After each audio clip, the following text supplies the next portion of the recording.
دا رستم استاد دا ډیر زبردست پښتني ده کنه مشهور ده موږ علاقې چې دا اوس شیان تیارې او ټیچر هم دا خړه خاصه دا ټیچر هم د سره خو ماشاءالله ښه پښتني ده موږ علاقې والا دا اوس ما خیال چې شیان تیارې سره حلوې ده پاره ملای ده خوې ده اچھا شودې دي پرولک شودې دي اچھا دا موږ ته الکو ایغه بعد التا سوجي تیارې دي بیا التا دا الوا موږ نن لکه سردي موسم ده دا موږ کوکینګ آیل چې نن تیارو کنه اچھا کوکینګ آیل موږ چوري دي هغه چې دا یې سړې دي نه دا گاجر دي مې جان دي کشمش دي نن دا 10 پروګرام ده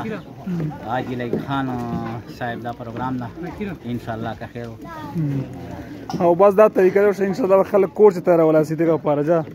ولی الله خاص صحیح تیار ورته جوړو ان شاء الله وساجي بچي په یوه شپه پاته ان شاء الله نور حال څه ملای مورا